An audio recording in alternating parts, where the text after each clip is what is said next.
27 नवंबर 2024 को इजराइल और हिजबुल्लाह के बीच चली आ रही सीधी जंग में युद्ध विराम हो गया था।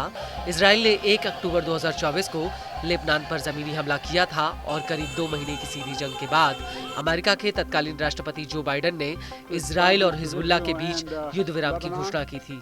लेकिन इस समझौते की सबसे बड़ी शर्त ये थी कि इजराइल 2 महीने के भीतर लेबनान खाली करेगा और लितानी नदी और दक्षिणी लेबनान में लेबनानी सेना तैनात होगी और आईडीएफ इन इलाकों को खाली करेगी और इसकी डेडलाइन 26 जनवरी 2025 रखी गई थी।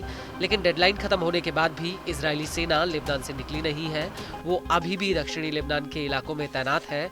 आईडीएफ ने इस इलाके में एक रक्षा घेरा बनाया हुआ है। रिपोर्ट्स में ये भी कहा गया कि मृतकों में लेबनानी सेना का एक जवान भी था। हालांकि आईडीएफ का कहना है कि उसे इसके बारे में कोई जानकारी नहीं है। आईडीएफ का दावा है कि ये जवान उसकी गोलीबारी में घायल जरूर हुआ होगा, लेकिन ये जरूरी नहीं कि उसकी मौत हुई है।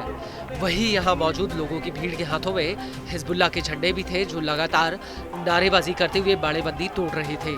वहीं दूसरी तरफ इजरायली मीडिया का कहना है कि हिजबुल्लाह बड़े पैमाने पर लोगों को दक्षिणी लेबनान में वापस लौटने के लिए प्रोत्साहित कर रहा है, जिससे इजराइल के ऊपर मनोवैज्ञानिक और राजनयिक दबाव बनाया जा सके, जिससे आईडीएफ इस इलाके से निकलने के लिए मजबूर हो जाए। आईडीएफ का कहना है लेबनानी सेना अभी तक पूरे दक्षिणी लेबनान में तैनात नहीं हुई है और ऐसे में वो इस इलाके को पूरी तरह से खाली नहीं कर सकती।